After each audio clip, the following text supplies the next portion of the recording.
92장 주기도문 6번째 시간, 5째 기도 우리의 죄를 사하소서.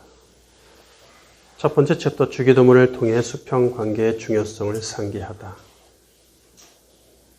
주기도문이 하늘을 향한 기도와 땅을 향한 기도로 되어 있다는 것은 우리에게 큰 의미를 줍니다. 하늘을 향한 기도 세 가지는 하늘 아버지와 그 자녀의 수직관계를 올바르게 형성해주고, 땅을 향한 기도 네 가지는 땅에 사는 자녀들과의 수평관계를 올바르게 형성해주죠. 하늘을 향한 수직관계와 땅을 향한 수평관계는 서로 깊은 연관이 있으므로 두 가지가 똑같이 중요하며 신자의 삶에 있어서 동시에 필요합니다. 수평관계가 제대로 형성되지 않고서는 절대로 수직관계가 올바르게 유지될 수 없어요. 이거 충분히 우리가 배웠죠? 수직관계를 위해서 예배를 드리다가 제물을 드리다가도 스탑하고 수평관계 해결하고 와라. 그렇게 하셨죠? 그 다음에 반대로 수직관계가 제대로 형성되지 않고서는 하나님 아버지와의 관계가 안 돼 있으면 수평관계를 어떻게 해야 되는지 알 수가 없죠? 제대로 할 수도 없고 그건 되지도 않고, 세상 사람들이 서로 사이좋게 지내는 것밖에 안 되죠. 그래서 수직관계가 제대로 형성되지 않고서는 절대로 수평관계가 올바르게 유지될 수 없습니다. 한국교회가 특별히 주의할 것은 교인들의 신앙생활이 매우 개인적이어서 하나님과 자기만의 교제에만 너무 몰두한다는 것입니다.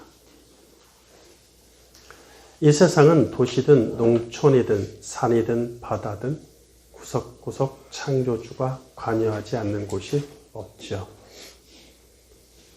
동물이든 사람이든 모든 생물이 하나님의 주권으로 유지됨을 명심해야 합니다. 자, 우리가 착각하지 말아야 될 게 있어요. 소돔과 고모라는 죄악으로 가득 차서 유황불로 심판받아야 될 정도로 죄가 가득했다. 그러면 주님의 관심 바뀝니까? 아니죠.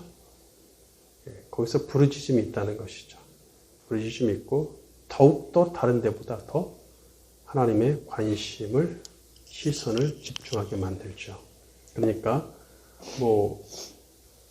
귀신이 많고 귀신에 쩔어 있고 우상숭배로 가득한 곳은 무시하고 등한시하고 그런 게 아닙니다. 아무리 나이트클럽이 10개가 줄지어 있어도 다 하나님의 땅입니다. 다 하나님의 것이에요. 큰 사찰이, 절이 있다고 해서 거기는 하나님이 닿지 않는 곳이라고 생각하시면 안 되죠. 심지어 악을 일삼는 불신자나 타락한 세상이라도 우리가 버리거나 아무렇게나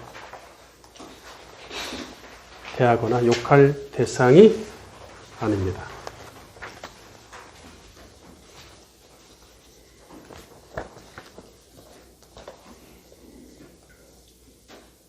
무신론자는 타인에게 피해를 주지 않는 한도에서 자기 혼자만의 삶을 추구할 수 있지만, 반면 그리스도인은 타인을 배제한 나만의 삶을 명령받지 않습니다. 또 불교도는 사람들이 사는 속세를 떠나 홀로 도인이 될 수 있지만, 그리스도인은 속세로 들어가 반대죠. 그들과 함께 어울리도록 명령받습니다.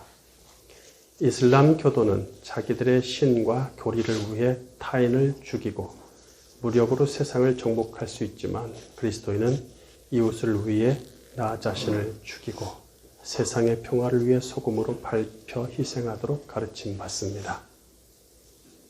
로마 가톨릭 천주교는 세상의 주류가 되어 세력을 구축하고 그 힘으로 지역과 나라와 세계를 통일할 수 있지만, 그리스도인은 비주류로서 힘이 아닌 영으로 통치하기에 눈에 보이지 않죠?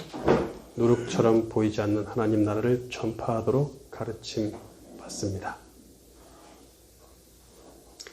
가난한 나라에 특화된 힌두교는 웬만한 종교 다 나오네요. 무신론까지.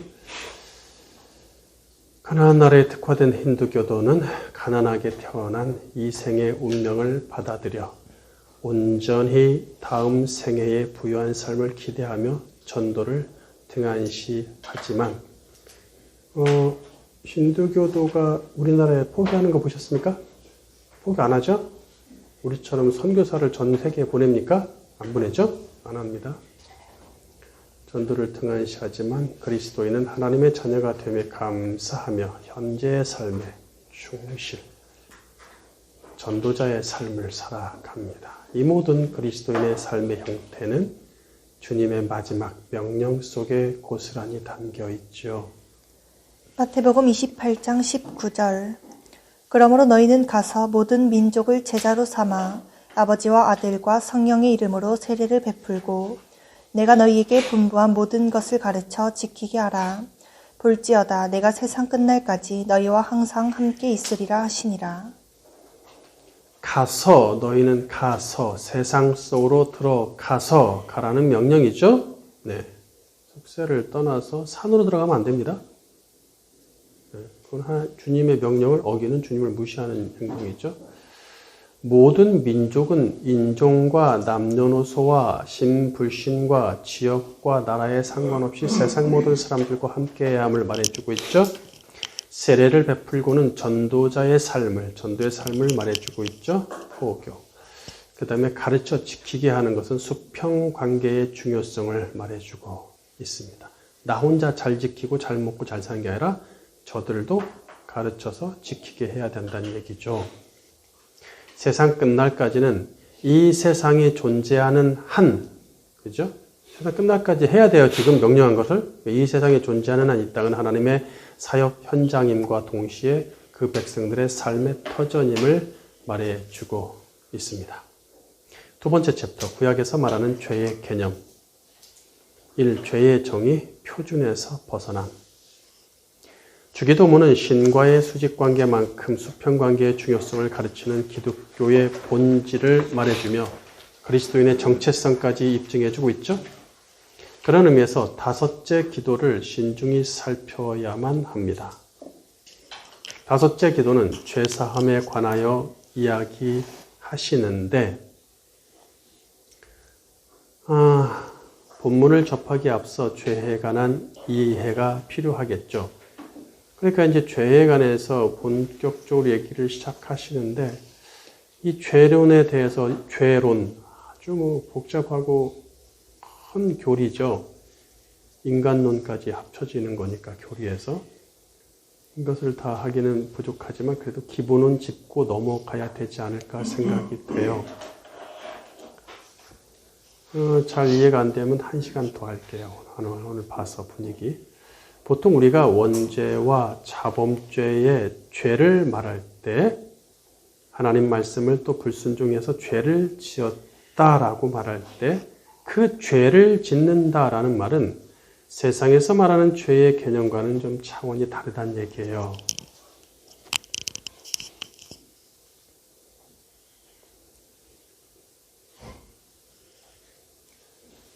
그러니까 요거를 잘 알지 못하면 우리 죄를 사하여 주옵소서. 우리 죄 지은 자를 사하여 준 것처럼 우리 죄를 사하여 주옵소서. 이미 사함 받은 것 같은데 뭘 또 사함 받을 게 있나? 앞으로 내가 또 죄를 질 거니까 그 죄를 사해 달라는 것인가? 애매해요. 구약에서 죄의 기본적인 정의는 표준에서 벗어남입니다. 또는 기준이라고 해도 괜찮아요. 스탠다드죠? 거기서 벗어난다. 양궁으로 비유를 제가 계속 할 거예요. 양궁의 관역을 보면 한가운데 10점이죠? 10점. 바깥으로 가면서 9, 8, 7, 6, 5, 4, 3, 2, 1 맨 가장자리가 1점입니다. 그 뒤는 없어요? 0.5점은 없습니다. 화살을 쏘아서 10점을 맞추지 않은 상태가 모두 표준에서 벗어난 것입니다. 모두 표준에서 벗어난 거예요.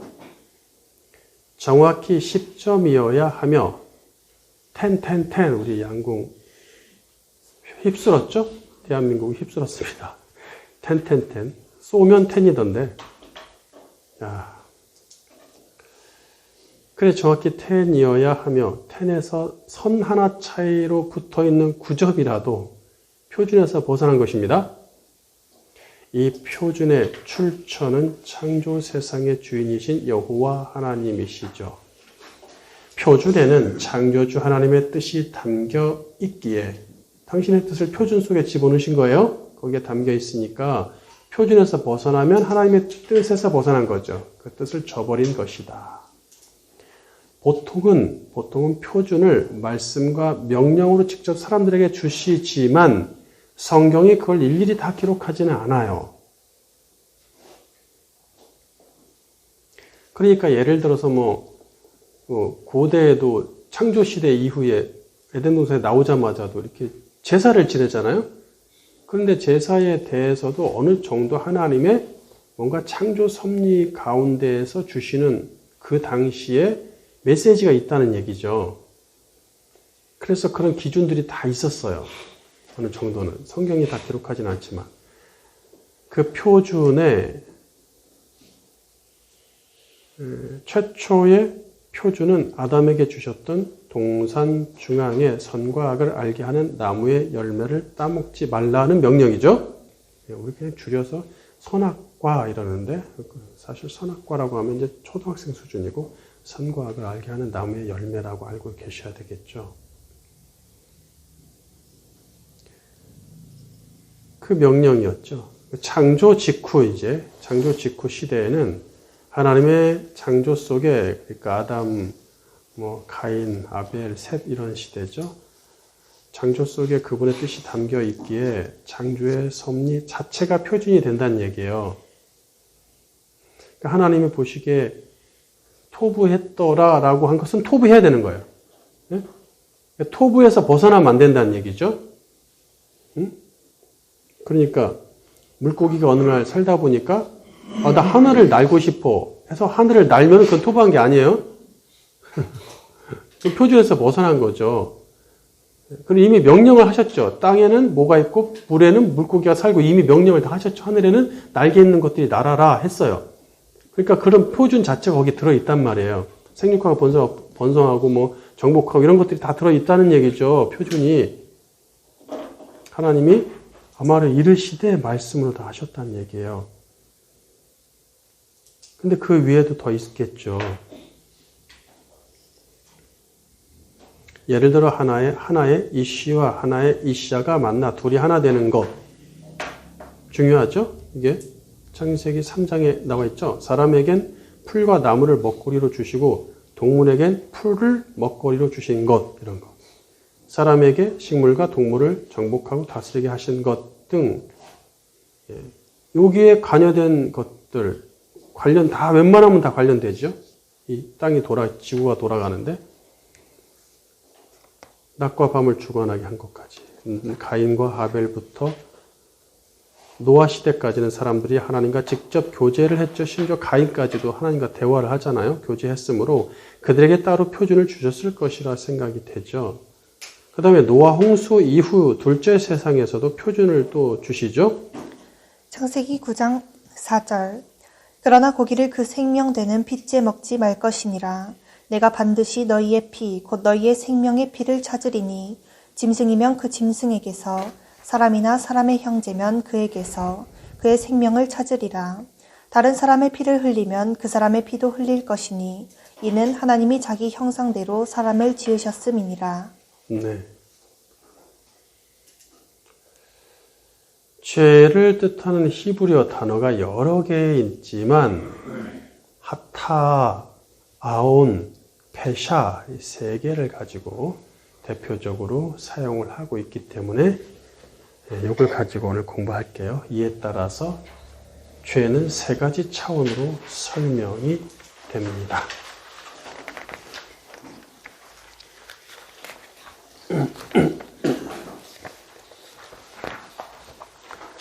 죄의 개념 첫 번째 하타 표준을 빗나감. 첫째 죄의 개념은 표준을 빗나감이고 이에 해당하는 말은 하타아입니다.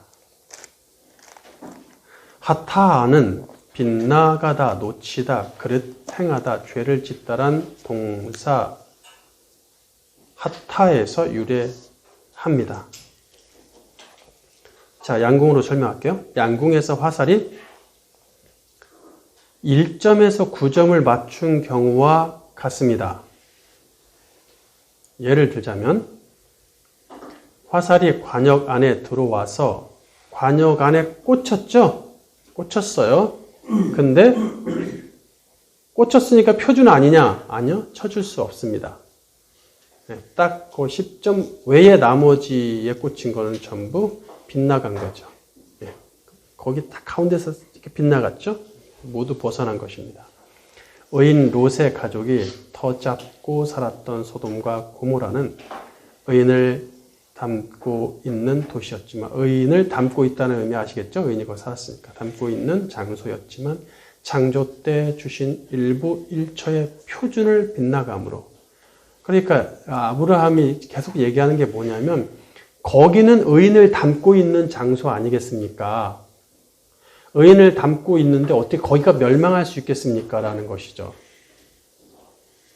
사람은 다 연약해서 쓰러지고 넘어지고 죄를 짓지만 아예 진멸하심은 합당치 않으십니다. 이렇게 해서 이제 딜을 하잖아요.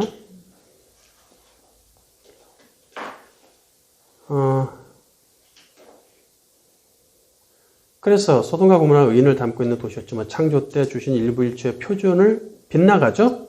표준을 빗나가서 보면 뭐예요? 동성을 요구하죠. 동성연애를 요구하죠. 남자들이 몰려와서 천사들, 남자인 천사들과 뭐 관계를 맺겠다고 이러고, 그게 좀 안 좋죠. 그러니까 니들은 남자니까 여자를 줄게, 내 딸을 줄게, 뭐 이래도 싫다는 거죠. 그래, 표준을 빗나감으로 그 죄에 대한 심판을 받아야 했습니다. 창세기 18장 20절. 여호와께서 또 이르시되 소돔과 고모라에 대한 부르짖음이 크고 그 죄악이 심히 무거우니. 이제 당신의 백성을 선택하신 후에는 눈에 확실히 보이는 기록된 율법을 대표적인 표준으로 주시죠.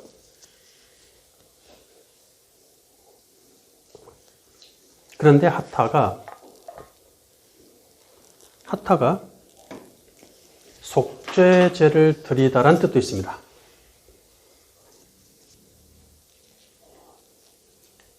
표준을 빗나감, 죄를 짓다란 뜻인데 속죄제를 드리다란 뜻도 있어요. 죄를 짓는다는 것은 부정함을 의미하죠. 그런데 속죄제를 드린다는 것은 정결케 됨을 의미하죠. 그러니까 한 단어가 하타라는 단어인데 서로 반대되는 뜻을 동시에 품고 있다는 것이 흥미롭죠. 그런 히브리어들이 종종 있죠? 우리 배운 것들 중에. 뭐 칼라 이런 단어들도 있고. 그래서 하타의 명사형인 하타아는 죄란 뜻도 있지만 속죄제란 뜻도 있습니다. 또 속죄제물이란 뜻도 있고. 속죄는 죄를 속하여 없앤다는 의미가 있으므로 죄와 속죄는 서로 반대 개념이죠. 근데 단어는 하나야. 레위기 9장 15절 바른 성경. 그가 또 백성의 예물을 가져왔고 또 백성을 위한 속죄제의 수렴소를 가져다가 그것을 잡아 전과 같이 속죄제를 드렸으며. 하나님은 왜 한 단어 속에 반대되는 뜻을 두 가지를 동시에 넣으셨을까? 이는 죄는 반드시 속죄되어야 한다는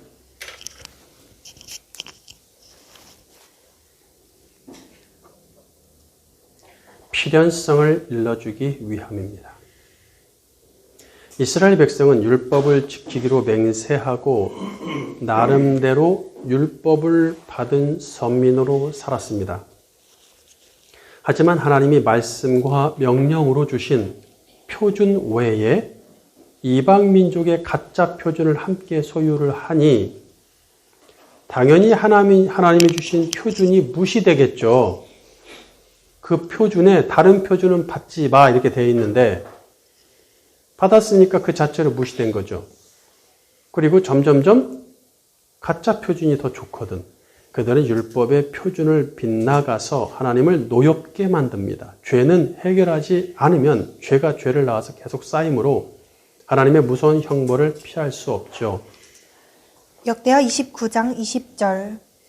히스기야 왕이 일찍이 일어나 성읍의 귀인들을 모아 여호와의 전에 올라가서 수송아지 7마리와 수양 7마리와 어린 양 7마리와 수점소 7마리를 끌어다가 나라와 성소와 유다를 위하여 속죄 제물로 삼고 아론의 자손 제사장들을 명령하여 여호와의 제단에 드리게 하니 이에 수소를 잡음에 제사장들이 그 피를 받아 제단에 뿌리고 또 수양들을 잡음에 그 피를 제단에 뿌리고 또 어린 양들을 잡음에 그 피를 제단에 뿌리고 이에 속죄 제물로 드릴 수점소들을 왕과 회중 앞으로 끌어오매 그들이 그 위에 안수하고 제사장들이 잡아 그 피를 속죄제로 삼아 제단에 들여 온 이스라엘을 위하여 속죄하니 이는 왕이 명령하여 온 이스라엘을 위하여 번제와 속죄제를 드리게 하였음이더라.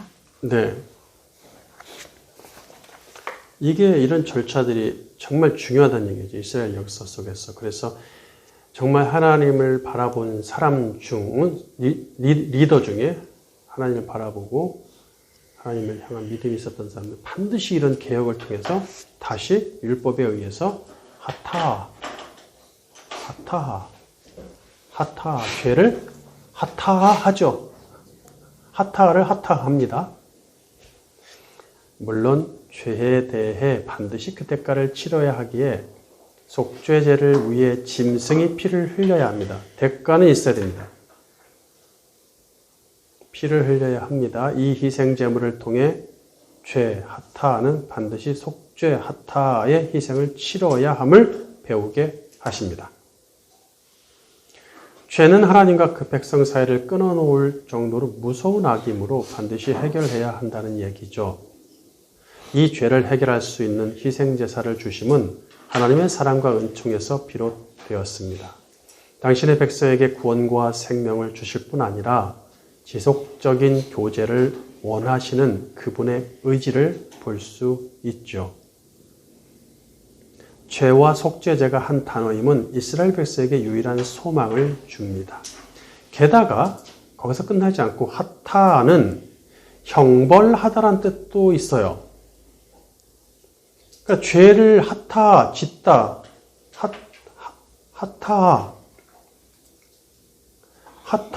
죄를 짓다. 죄를 짓고 있어요. 지금 하타하고 있어요.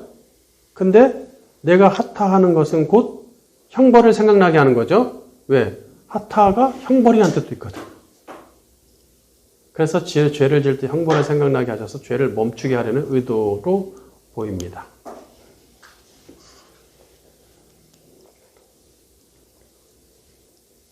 세 번째 죄의 개념 두 번째 죄의 개념은 아온. 자, 히브리어 아온. 이것은 표준을 왜곡함. 둘째 죄의 개념은 표준을 왜곡함이고 이에 해당하는 말은 히브리어 아온입니다. 아온은 구부리다, 왜곡하다, 불법을 저지르다라는 뜻의 동사 아와에서 유래합니다. 양궁으로 또 갈게요. 양궁에서 관역판 밖으로 나갈 수도 있죠. 올림픽 선수들은 안 나가고 우리가 무슨 예선전 이런 건 안 보지만 나가기도 합니다.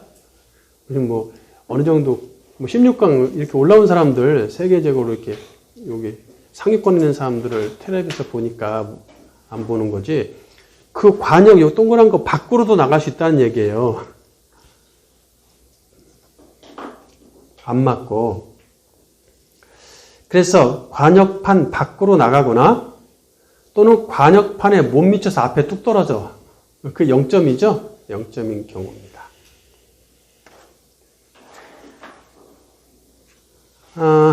표준이 무색하죠. 그렇게 되면. 하나님의 뜻을 무시하는 사람은 그분의 표준을 아예 왜곡합니다. 아오는 하타가 습관적으로 반복되고 있는 상태입니다. 즉 표준의 빗나감이 계속되면 표준을 왜곡하는 악이 되기에 하나님의 형벌을 부릅니다.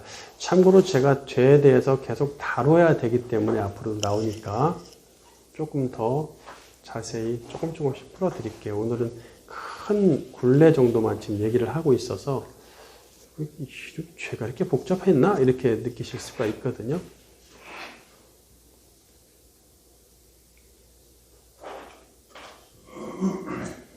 표준의 빗나감이 계속되면 표준을 왜곡하는 악이 되기 때문에 하나님의 형벌을 부릅니다. 아온도 형벌하다란 뜻으로 사용이 되었도 하타처럼, 그러니까 표준을 왜곡하고 죄 지으면서 아온하면서 아온 받을 수도 있겠다, 형벌 받을 수도 있겠다, 조심해야지 이렇게 생각할 수 있다는, 아온의 죄를 범할 때도 형벌을 생각하게 하신다는 얘기예요. 사랑의 하나님은 당신의 백성의 멸망을 좋아하지 않으시기에 이 왜곡에도 불구하고 경고하심으로 회개를 촉구하십니다. 에스겔 18장 30절 바른 성경. 그러므로 이스라엘 족속아, 내가 너희 각 사람이 행한 대로 너희를 심판하겠다. 주 여호와의 말이다. 너희는 회개하고 너희 모든 범죄에서 돌이켜라. 죄악이 너희를 패망하게 하지 않도록 하여라. 호세아 5장 5절. 이스라엘의 교만이 그 얼굴에 드러났으니 그 죄악으로 말미암아 이스라엘과 에브라임이 넘어지고 유다도 그들과 함께 넘어지리라. 욥기 13장 26절. 이는 주께서 제게 괴로움이 될 일들을 기록하시며 제 어릴 때에 지은 죄악들까지 되돌려 받게 하시는 것입니다. 에스라 9장 7절. 우리 조상 때부터 오늘까지 우리는 큰 허물 가운데 있었고 우리의 죄악으로 인해 우리의 왕들과 제사장들이 열방 왕들의 손에 넘겨져 칼에 죽고 사로잡히고 약탈당하고 수모를 당하여 오늘처럼 되었습니다.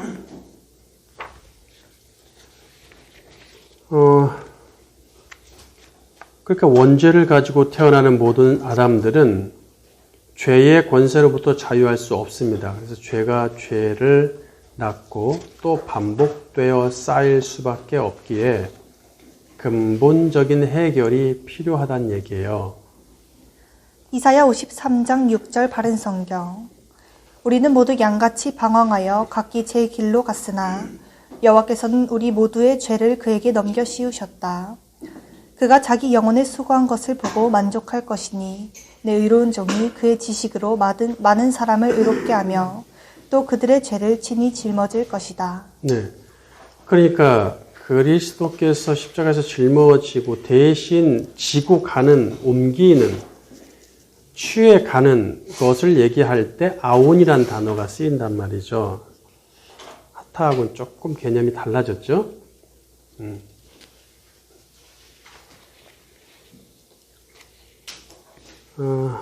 네 번째,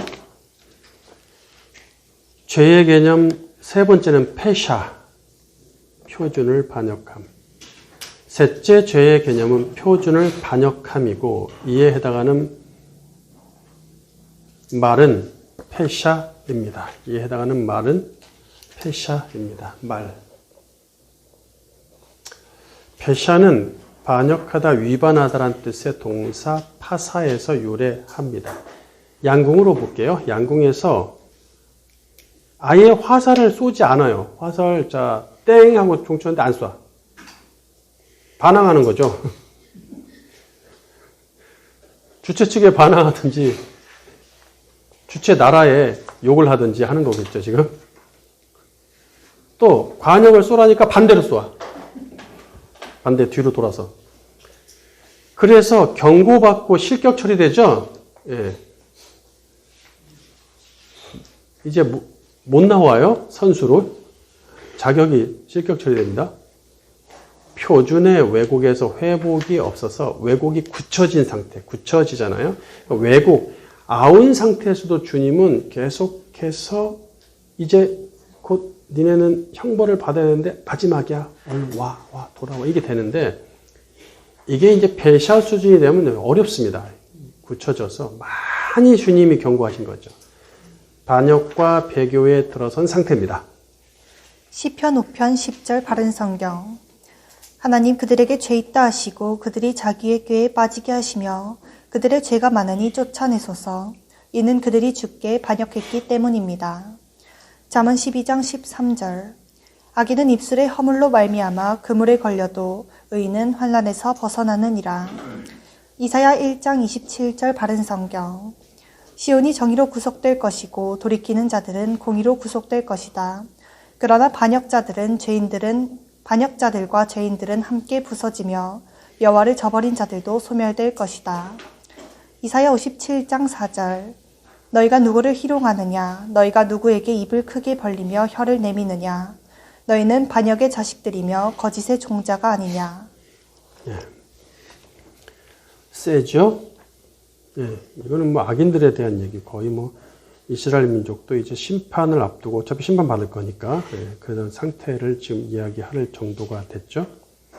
그래서 뭐 사실은 지금 하타, 아온, 페샤 이런 단어들의 번역이 너무 제각기 다 가져가서 그래도 영어는 조금 이렇게 통일성이 있는데 한글 성경들은 막 중구난방 잘못, 허물, 반역, 뭐 죄악, 악 너무 그냥 난잡해가지고 이게 통일이 안 되는데 좀 어느 정도 통일도 좀 있으면 좋겠다라는 생각이 들어요. 물론 이제 지금 제가 말씀드린 이 단어들의 사용을 제가 여기다 얹혀놨는데 이거 외에도 많습니다. 많이 쓰이는 단어이기 때문에 지금 소개해드리는 단어들이. 근데 그것이 사람과 사람 사이에서도 또는 나라와 나라 사이에서 서로 얘기를 하자, 죄에 대해서 논하잖아요. 예를 들어서 뭐가 있을까? 아브라함이 아내를 누이라고 속여서 아비멜렉이 큰일 날 뻔했죠? 그러니까 아르멜, 내가 당신한테 뭔 죄를 지었길래 나한테 그렇게 대하냐? 나 큰일 날 뻔했다. 뭐 이렇게 얘기할 수 있잖아요. 그럴 때 그 죄란 단어들이 나와요. 그러니까 자기들끼리 하는 거 말고, 그거 다 빼고, 하나님과의 관계에서 이 하타와, 그 다음 아온과 페샤를 지금 논하고 있다는 얘기예요.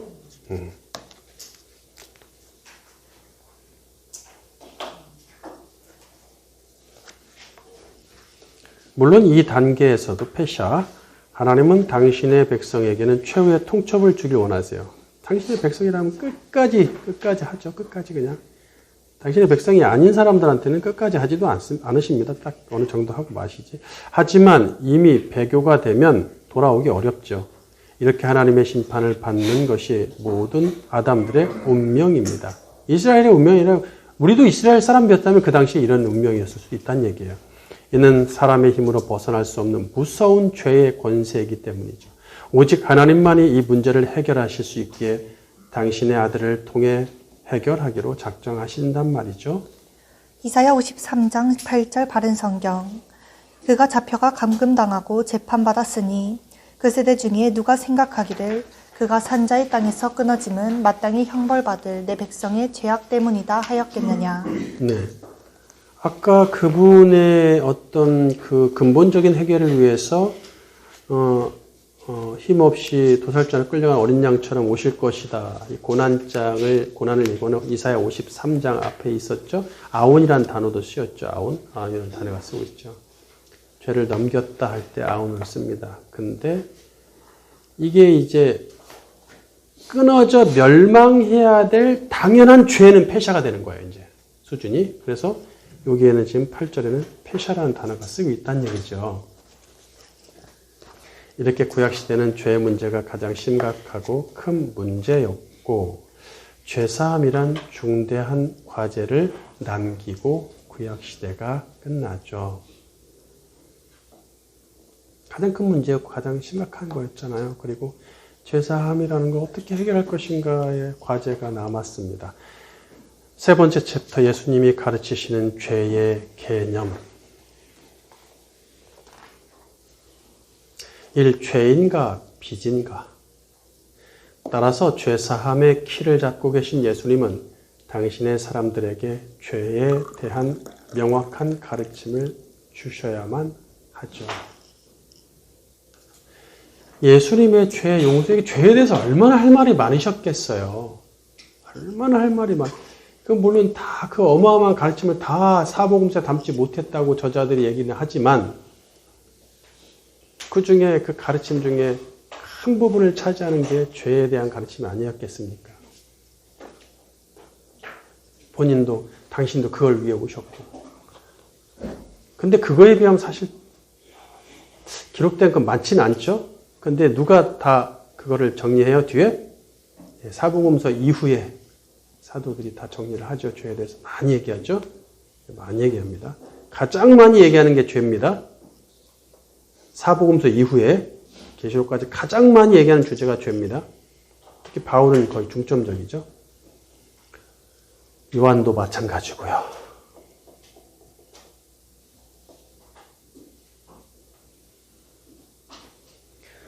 예수님의 죄 용서에 관한 이야기들은 특별히 구별해서 쓰시는 단어가 있기 때문에 반드시 헬라어 원어로 분석을 해야만 합니다. 구약적 죄의 개념으로서 표준에서 벗어남이 정의였어요. 자, 표준에서 벗어남 복습합시다. 정의였어. 자, 첫 번째 거기서 나온 첫 번째 차원의 개념이 있었죠? 뭐죠? 하타 표준에서 빗나감. 자, 벗어나는 거가 세 가지가 있어요. 세 가지. 첫 번째가 표준에서 하타 빗나감. 두 번째는 아온 표준을 왜곡하는 거고, 세 번째 차원은 패시하는 뭐였죠? 표준을 반역하는 거예요. 그냥 하나님을 반역하는 거죠. 하나님 주신 표준이니까. 그게 다 표준에서 벗어난 것들이에요. 세 가지 종류가 있었습니다.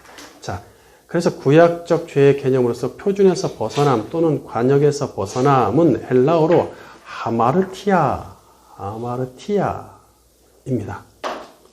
죄의 세 가지 개념인 히브리어 하타, 아온, 페샤를 모두 하마르티아로 번역할 수도 있습니다.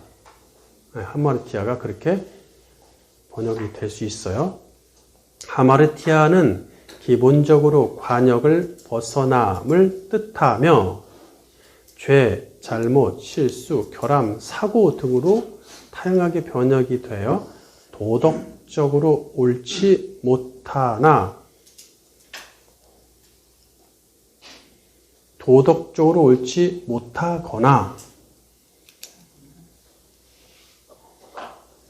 법적으로 위배되는 일체의 행위나 그런 상태에 있는 것을 말하죠. 하마르티아가 가벼운 죄에서 중죄에 이르기까지 다양하게 사용되고 있습니다. 자, 그러니까 주님은 죄에 대해서 얘기하는 지금 이 시점에 하마르티아라는 단어를 쓰셔야 되죠. 근데 안 쓰세요. 그게 문제인 거예요. 오늘 예수님이 언급하신 죄에 해당하는 단어는 특이하게도 빚지다라는 뜻의 오페일로입니다. 본문 12절. 우리가 우리에게 죄 지은 자를 사하여 준 것 같이 우리 죄를 사하여 주시옵고.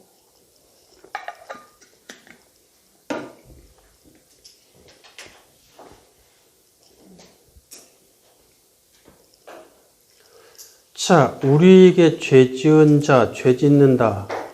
이게 하마르티아가 아니라 오페일레테스. 그 다음에 우리 죄를 사해 주십시오 할 때 죄도 오페일레마. 자, 오페일로에서 파생된 명사에는 오페일레 또는 오페일레마. 그래서 빚이 되는 거예요. 빚. 오페일로는 동사고 빚지다. 거기서 파생된 명사가 명사형이 오페일레 또는 오페일레마 이렇게 됩니다.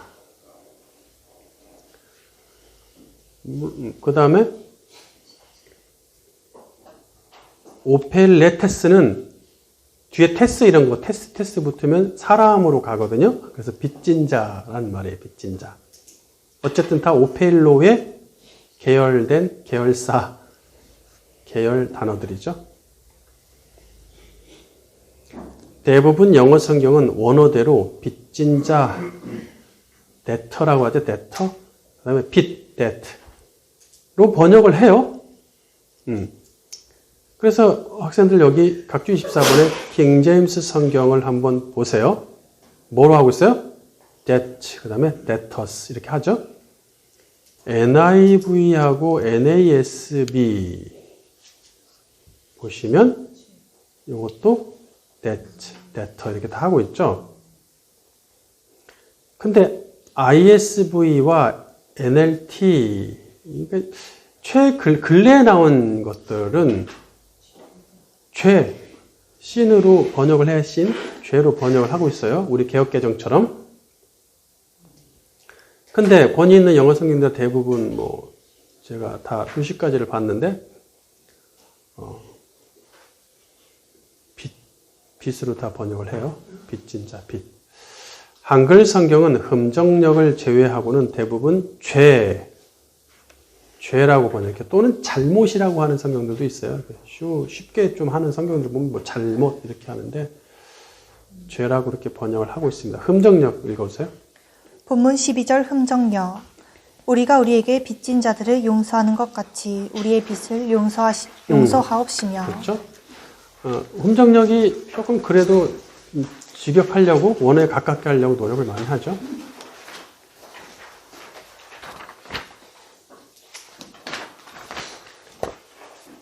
지금 우리는 그토록 심각했던 또 지금도 심각한 죄에 대해 살펴보고 있습니다. 예수님의 죄사함에 관한 기도는 대충 의역으로 번역해서 될 일이 아닙니다.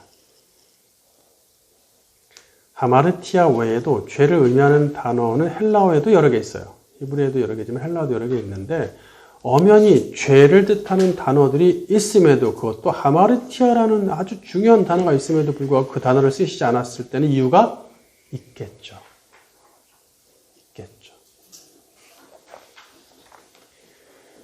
두 번째, 용서인가 탕감인가. 그러니까 첫 번째, 죄인가 빚인가 할 때는 빚 쪽이 가깝다는 얘기예요. 빚으로 해야 맞다. 두 번째, 용서인가 탕감인가. 용서하다. 그럼 우리 죄를, 우리 빚을 용서하소서 할 때, 우리 죄를 용서하소서, 빚을 용서하소서. 흠정력은 빚을 용서하소서. 용서하다는 원어로 아피에미입니다. 이 아피에미인데 이는 하마르티아보다 더 복잡하고 폭넓게 쓰이는 단어예요. 그러니까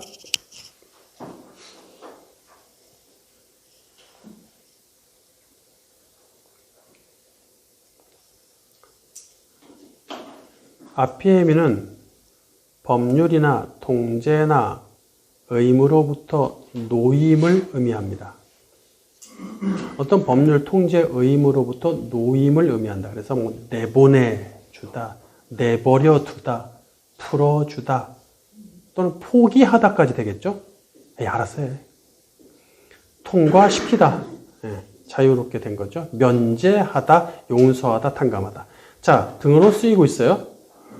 자, 이 중에서 뒤에 세 개, 면제, 용서, 탕감이 바로 주님이 염두에 두시고 계신 단어겠죠. 이게 아피에미를 말씀하신 거예요. 이 아피에미. 면제, 용서, 탕감 같은 말이니까 같은 뉘앙스죠. 포기는 아닐 거 아니에요. 날 내버려 둔 것처럼 당신도 날 내버려 두자도 아닐 거 아니에요. 그러니까 이렇게 뒤에 세 개가 있을 것이다. 그런데 예수님의 가르침에서 용서에 관한 가르침의 비중이 작지 않아요. 아까도 얘기했지만 죄에 관해서 큰 가르침이다. 그 중에서도 용서에 대해서 적지 않은 가르침을 주신다. 그래서 거의 대부분 성경이 본문의 아피에미를 용서하다라고 번역을 하고 있단 말이에요. 용서하다, forgive, 용서하다라고 번역을 합니다. 물론 각 주에 보면은 영어 성경 중에 문자 강조역 LET가 있는데 탕감하다, limit, 탕감하다라고 번역을 하죠. 그렇지 않고 나머지는 영어 성경들도 다 용서하다로 번역을 하고 있고 한글 성경은 그냥 다 용서하다고.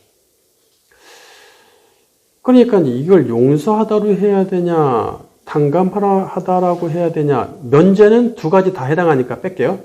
용서냐, 탕감이냐. 좀 느낌이 좀 달라지는 것 같잖아요. 그렇죠?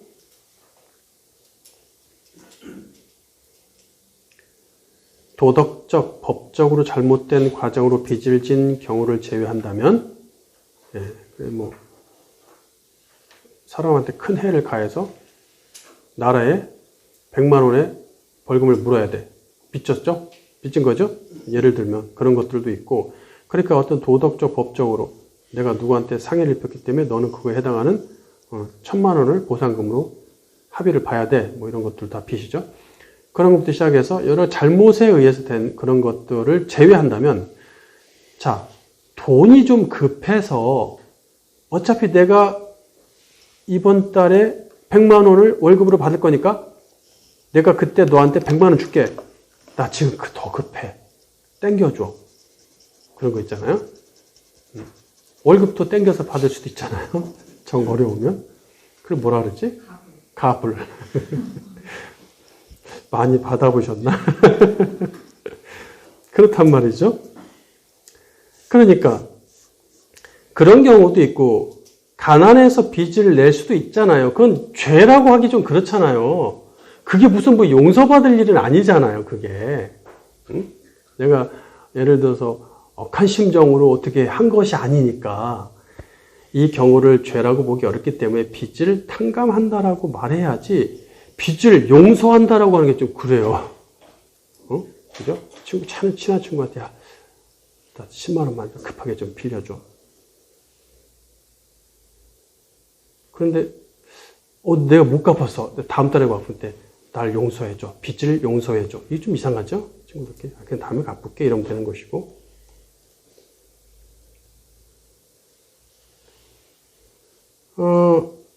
빚을 용서한다는 말이 좀 어색해요. 한국인에게 빚을 용서한다는 말은 이해하기 어렵죠. 결국 빚을 탕감한다 또는 죄를 용서한다 중에 번역이 다 가능은 해요. 근데 직역하면 빚을 탕감한다가 더 좋은 거죠. 이게 원어에 더 가깝죠. 근데 전부 의역을 해서 죄를 용서한다라고 한글 성경들이 해놓고 있다 그랬죠? 의역을 해놓는다. 근데 죄라는 단어를 안 쓰고 있거든요. 근데 이걸 의역할 것 같으면 이따가 밑에 이제 누가복음으로 갈 건데 거기는 문제가 생기는 거예요. 그럴 경우에. 그렇게 통일을 함부로 하면 안 돼요.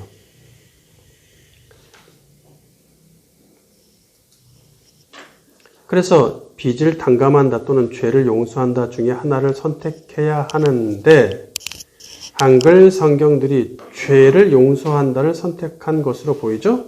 예. 이해하시겠어요? 빚졌다고 그걸 용서받고 안 받고 문제가 아니까 좀 이상하잖아요.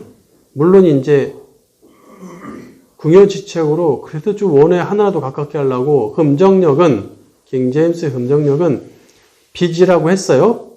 네. 빚이라고 했어요. 빚이라고 했는데, 탕감이라고 하긴 좀 이상해. 주기도문에 탕감이란 단어를 쓰기가 좀 그래. 돈에 관계가 된 게 아니니까. 그러니까 우리는 탕감이라는 것은 꼭 돈에 관계된 거라고 생각이 든단 말이죠, 일단. 그런 뉘앙스로 번역을 다 해놨기 때문에.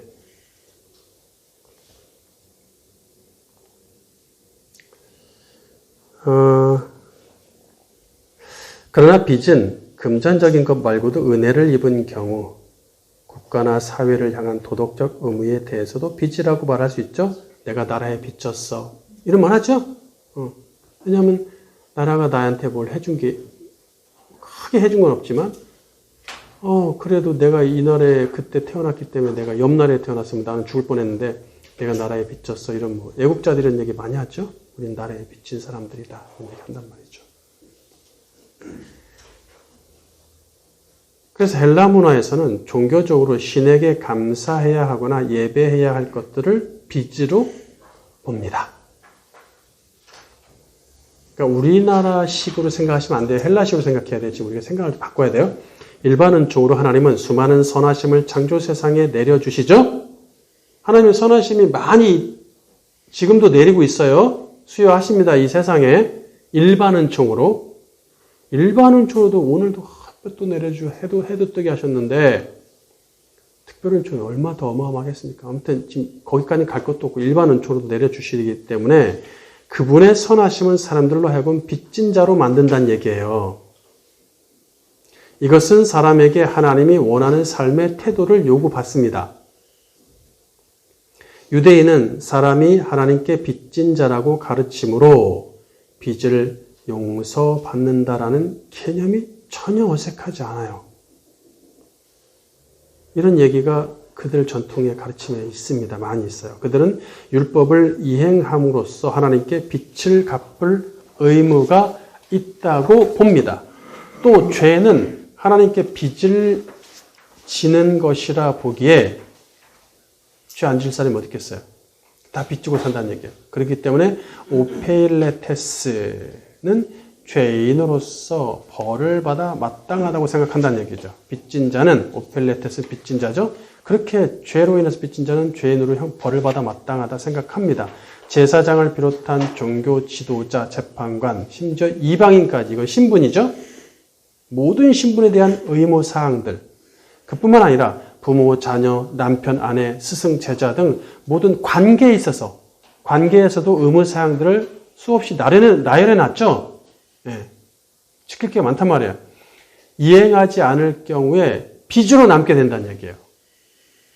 그 의무에 상응하는 행위로 빚을 갚아야 한다고 보기에 율법주의가 강하게 나타날 수밖에 없고요.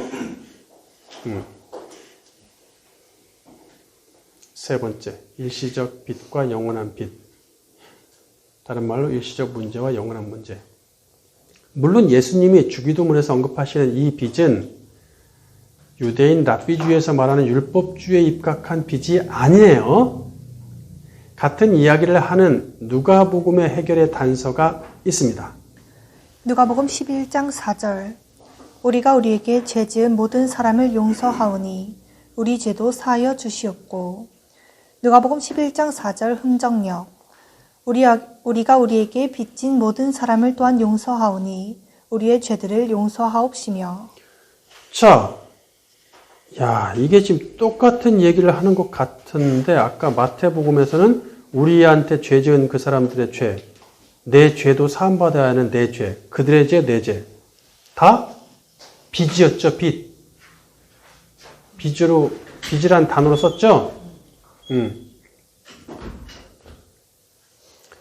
그 오펠로, 빚이란 단어로 썼는데, 누가복음도 오펠로를 해야 되는데, 앞에는 오펠로인데 뒤에는 하마르티아야. 갑자기. 그러니까, 이거 큰일 났다. 이거 번역 어떻게 하지?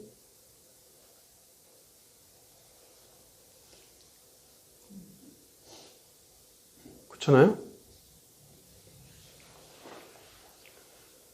그러니까 우리한테 빚진 그거는 오페일로로 쓰는데 우리 빚을 사해달라고 할 때는 죄라는 단어를 쓴단 말이에요.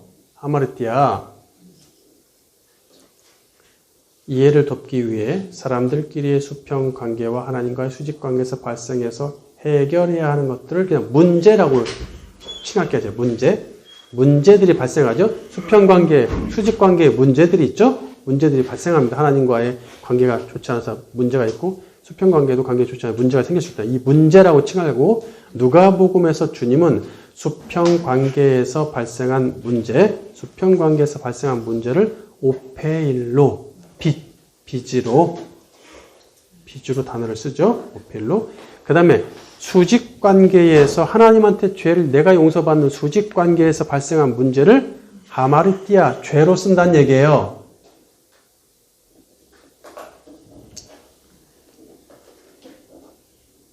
개역개정처럼 오페일로와 하마르티아를 죄로 통일해서 번역하는 것은 매우 무리가 되고 저는 무례하다고 생각이 됩니다. 무례하다고.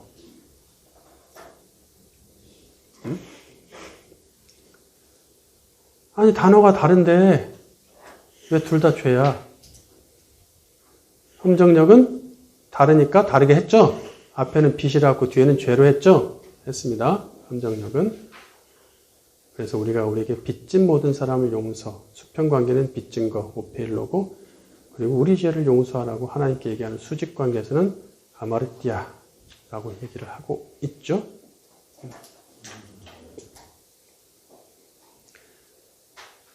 주님은 왜 다르게 말씀하셨을까? 수평관계에서 발생하는 문제는 양쪽 사람이 살아있을 동안만 해당하므로 모두 일시적 문제입니다. 이해하시겠죠? 자, 내가 예를 들어서 1억을 빚냈어. 못 갚았어. 영원히 죄인입니까? 아니요. 이 땅 끝나면 끝이에요. 내가 살아있는 동안에. 내가 1년 살고 죽으면 끝나는 거예요. 그거는 그냥. 없던 일이 되는 거예요. 그거는. 물론 옛날에 우리나라 이상한 법이 너무 후진국 법이 돼가지고 아직은 그게 선진국이 안 되다 보니까 빚이 예, 이렇게 내려가요. 밑에 단계. 자녀들한테. 그걸 뭐라 그러지? 빚상속. 지금 이제 그 빚상속을 없애는 법을 만들고 있죠? 어디까지 왔는지 모르겠는데. 서양에는 다 이제 다 만들어서 없죠. 빚상속이 없습니다. 성경에도 아버지가 죄졌다고 자식이 벌받지 말라 이렇게 하고 있죠. 분명히 나누고 있습니다. 그래서 내가 살아있는 그 잠시 일시적인 그런 죄를 져도 그러니까 이런 경우 있잖아요. 누가 사람을 살인했어. 그러니까 뭐 그 범인을 잡으러 막 다니고 난리를 치고 한 5년 동안 잡으러 다녔어. 온 그냥 경찰들이. 근데 나중에 죽었어. 그 범인이. 그럼 그냥 끝나는 거야. 그냥. 보상이 없어요. 그냥 끝나는 거야. 그러니까 일시적 문제란 얘기예요. 수평관계에서 일어나는 모든 문제들은 살아있을 동안만 해당하기 때문에 일시적 문제. 자, 반면 수직관계에서 발생하는 문제는 마지막 날에 정산하여 영원한 불목과 영원한 나라로까지 구분돼서 나눠지니 영원한 문제로 가는 거예요. 영원한 문제. 따라서 예수님이 말씀하시는 빚은 두 종류가 있다고 봅니다. 하나는 영원한 빚, 또 하나는 일시적 빚입니다. 영원한 빚, 일시적 빚이다. 자, 일시적 빚은 악한 마음을 먹지 않는 한 사람이 갚을 수 있죠. 갚을 수 있죠. 뭐 죽으면 어쩔 수 없지만 살아있는 동안은 갚아야 되고 갚으려고 하고 또 갚을 수 있는 수준입니다. 요즘 뭐 무슨 프로더라? 가끔 무슨 프로를 보면은 그렇게 연예인들이 이렇게 빚을 많이 주고 사업한다고 연예인 활동하시다가 사업한다고 나와가지고 사기당하고 그냥 사업 망하고 이래가지고 수십억씩 빚져가지고 어디 가가지고 막일하고 있더라고. 10년, 20년 짜 유명했던 사람들이. 그런 거 많이 계속 방송해주죠? 그게 무슨 프로인데? 그러니까 이제 그런 식으로 열심히 해서 갚는 분들 많이 봤어요. 갚으시더라고. 그렇게 악한 마음을 먹지 않는 한 사람이 갚을 수 있지만 영원한 빚은 사람이 절대로 영원히 갚을 수 없습니다. 자기가 어떻게 갚아? 자, 두 빚진 자 비유에서 그것을 말해주죠. 길지만 좀 읽어볼게요. 마태복음 18장 21절. 그때 베드로가 나와 이르되 주여 형제가 내게 죄를 범하면 몇 번이나 용서하여 주리이까? 7번까지 하오리이까? 예수께서 이르시되 내게 이르노니 7번뿐 아니라 7번을 70번까지라도 할지니라. 그러므로 천국은 그 종들과 결산하려 하던 어떤 임금과 같으니 결산할 때 10,000달란트 빚진 자 하나를 데려오매 갚을 것이 없는지라 주인이 명하여 그 몸과 아내와 자식들과 모든 소유를 다 팔아 갚게 하라 하니 그 종이 엎드려 절하며 이르되 내게 참으소서 다 갚으리이다 하거늘 그 종의 주인이 불쌍히 여겨 놓아보내며 그 빚을 탕감하여 주었더니 그 종이 나가서 자기에게 100데나리온 빚진 동료 한 사람을 만나 붙들어 목을 잡고 이르되 빚을 갚으라 하매 그 동료가 엎드려 간과하여 이르되 나에게 참아주소서 갚으리이다 하되 허락하지 아니하고 이에 가서 그가 빚을 갚도록 옥에 가두거늘 그 동료들이 그것을 보고 몹시 딱하게 여겨 주인에게 가서 그 일을 다 알리니 이에 주인이 그를 불러다가 말하되 악한 종아 내가 빌기에 내가 내 빚을 전부 탕감하여 주었거늘 내가 너를 불쌍히 여긴과 같이 너도 내 동료를 불쌍히 여김이 마땅하지 아니하냐 하고 주인이 노하여 그 빚을 다 갚도록 그를 옥졸들에게 넘기니라. 너희가 각각 마음으로부터 형제를 용서하지 아니하면 나의 하늘 아버지께서도 너희에게 이와 같이 하시리라. 네, 깊은 의미가 있는데 오늘 간략하게만 얘기할 수밖에 없어요. 그때 가서 해야 되기 때문에. 자, 만달란트 빚진 자와 100데나리온 빚진 자입니다. 만달란트는 30만 킬로그램, 달란트가 무게예요, 무게. 그러니까 금, 은, 당시에는 돈이 은화였어요. 은화였기 때문에. 근데 금으로 달란트를 얘기할 때도 있고 동으로 얘기할 때도 있습니다.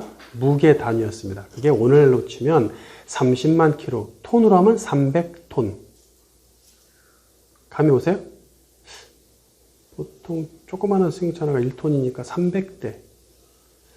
무게의 돈인데, 돈이 그 정도 무게니까, 당시 가나안 땅에 해당하는 전국의 뭐 사마리아 위에 뭐 해서 유대 이두메부터 시작해서 위에까지 갈릴리까지 다 합쳐서 전국 1년 수익이 1000달란트도 안 됐다고 하죠.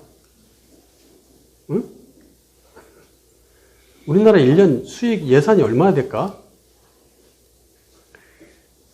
그러니까 1000달란트도 안 되었으니 천문학적인 돈이겠죠. 그러니까 요거를 계산하려면 뭐 주석마다 계산하는 사람마다 역사서마다 다 달라가지고 대략 제가 저 나름대로 계산을 하니까 오늘날 돈으로 54억 정도 나오더라고요. 오늘날 돈으로 54억이니까 못해도 100배는 잡아야 되니까 50, 500, 5천, 5조. 경까지 가는 경우도 있는데 5조 정도 되지 않을까. 그래요. 갚을 수 있습니까? 만달란트는 인간으로서는 도무지 갚을 수 없는 빚을 상징해요. 그리고 만이란 단어가 그 위로는 숫자가 없어요. 만이란 단어가 그 당시에 무한대에 이런 뜻이에요.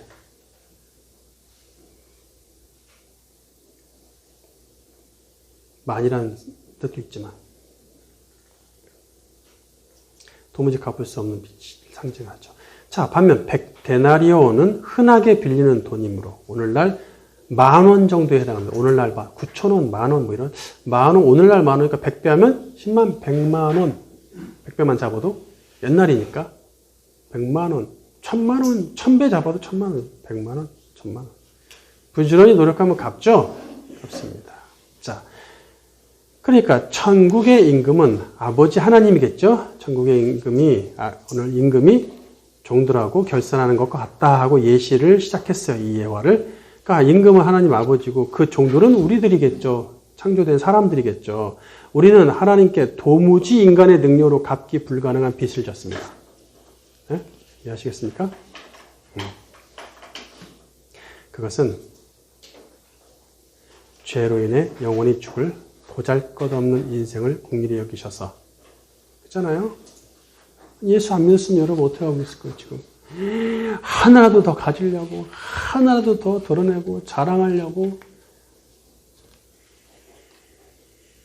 야, 이 사람아, 네가 오늘 밤 내가 너를 데려가서 네 목숨이 끊어지면 그것이 다 무엇이 되겠느냐. 주님 말씀하시잖아요. 그러고 살았을 거 아니에요. 응? 그렇잖아요. 보잘것없는 인생을 긍휼히 여기셔서 영원한 불못으로 가야 할 문제의 그 죄를 면제해 주시고 탕감해 주시고 만달란트에 해당하는 그를 면제해 주시고 영생을 주셨습니다. 결론. 설명을 더 해야 되는데 웬만하면 11페이지를 안 넘기려고 우리가 서로 일시적 빚을 탕감해야만 우리의 영원한 빚을 사하신다고 한다면, 그죠? 지금 마태복음에 보면 순서가 그렇게 됐잖아요. 우리가 다른 사람의 빚을 탕감해 준 것처럼 아버지도 우리 빚을 탕감해 주세요. 지금 이렇게 기도하고 있잖아요. 그죠? 그러면 그걸 그대로 우리가 생각하면 뭐예요? 내가 탕감을 해야 나도 탕감을 받는 거야. 만달란트를. 문자에 그대로 하면 그게 되는 거예요. 그러면 용서받기 위해 내가 만달란트를 용서받기 위해, 즉 구원받기 위해죠. 그 정도 구원받기 위해서 서로의 빚을 탕감해야 하는 나의 의무가 주어지는 거죠. 이거야말로 그야말로 율법주의고 알미니우스죠. 내 노력으로 구원받는다. 그게 되는 거예요. 그게. 그러니까 그걸 주장하는 사람들한테는 아주 좋은 구절이 되겠죠. 그런데 주님이 누가복음에는 단어를 싹 바꾸세요. 누가복음은 똑같은 얘기한 누가복음에 싹 바꿔서 11장 4절을 직역을 해보면 이렇게 되는 거예요. 직역을 해보면 마태복음은 빚과 탕감이란 말로 다 바꿔도 좋습니다. 우리가 우리 죄를 탕감한 것처럼 우리에게 빚진 자를 탕감해 준 것처럼 우리의 빚도 탕감해 주십시오. 이렇게 해도 전혀 상관이 없습니다. 우리나라식으로 생각하면 안 돼. 헬라식으로 생각했을 때는 전혀 문제 없어요. 누가복음 11장 4절을 직역하여 다시 번역하면 이렇게 되는 거예요. 당신이 우리의 죄들을 사하셨으니 우리는 우리에게 빚진 모두를 탕감합니다. 그러니까 제가 이거 원어를 보면서 누가복음에 뭐라고 원어로 누가복음에 어떻게 번역을 해놨냐면 개역개정이 우리가 우리에게 죄 지은 모든 사람을 용서하니까 우리 죄도 사하여 주옵소서 이렇게 돼버렸죠. 이건 지금 마태복음하고 똑같이 한 거죠. 그 분위기를 맞추는 거예요 지금. 근데 원어는 달라요. 원어는 달라요. 그러니까 마태복음은 맞아요. 순서가 문자 그대로 우리가 사한 것처럼 우리가 빚을 탕감해 준 것처럼 서로의 빚을 탕감해 준 것처럼 우리 빚도 탕감해 주십시오라고 뭐뭐처럼이 붙어 있는 거 맞습니다. 근데 누가복음은 안 붙어 있어요. 오히려 반대의 개념으로 붙었어요. 그래서 이렇게 되는 거예요.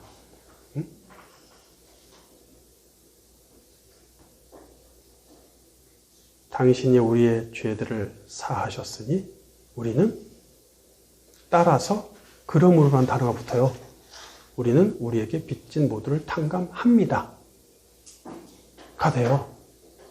탕감해 주소서가 아니에요. 요구하는 그 격으로 돼 있지 않아요. 동사가.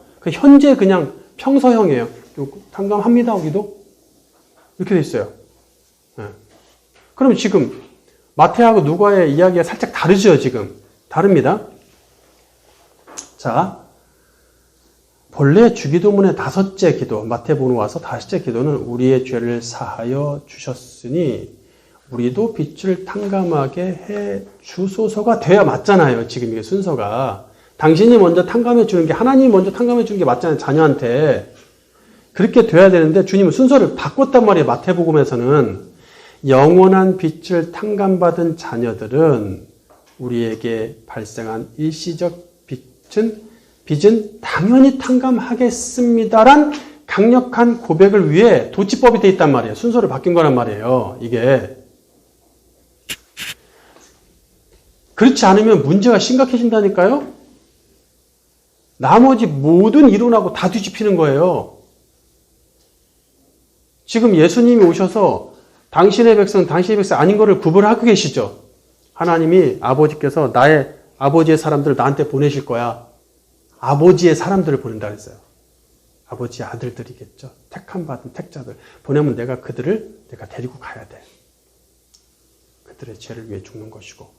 계속 그런 식으로 말씀하고 계신다는 거죠. 그러니까 이미 죄사함 받는 게 먼저죠. 자, 제자들이 그러면은 다 남의 빚지고 잘못된 거 다 탕감해 준 사람만 뽑아서 제자를 삼았을까요? 아니란 말이에요. 그런 기준은 하나도 나와 있지 않아요.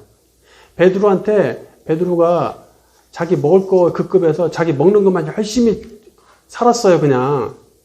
응? 주님이 오셔가지고 기적도 보여주시고 만나주시니까 뭐라 그래요? 주여 저를 떠나소서. 나는 죄인이니까 떠나소서. 제 곁으로 오시면 더러워지십니다. 이렇게 얘기한단 말이죠. 그러니까 그의 삶이 얼마나 더러운 삶을 살았을까라는 생각이 드는 거죠. 물론 뭐 막 남을 막 해치고 이런 건 아닐지라도. 그러니까 빚을 다 탕감해 줄 정도의 수준이 됐기 때문에 그들을 제자로 부르시고 우리를 부르신 게 아닙니다. 여러분 그렇게 해가지고 부름 다 받으셨습니까? 그거 아니잖아요. 그분이 먼저 하셨잖아요. 그분이 먼저 하셨잖아요. 그러니까 이 순서는 명확한 거예요. 그분이 먼저 하신 게 맞습니다. 근데 도치법을 써서 우리가 타인의 죄를 용서하오니 우리 죄도 용서하십시오. 또는 원어대로 직역해서 우리가 타인의 빚을 탕감하오니 타인의 빚은 어떤 일시적인 빚 100데나리온 정도에 해당하는 것들. 그러니까 아버지도 우리의 1만 달란트에 해당하는 영원히 우리가 갚을 수 없는 그 어마어마한 그 빚을 탕감해 주소서라고 마태복음이 되는데 이걸 반대로 뒤집어 보세요. 반대로 하면 이런 얘기죠. 우리가 타인의 죄를 용서하지 않겠으니 우리 죄도 용서하지 마소서가 되죠. 그잖아요. 그러니까 이런 뉘앙스들이 있단 말이에요. 헬라어에도 이런 뉘앙스들이 있어요. 그러니까 이런 거예요.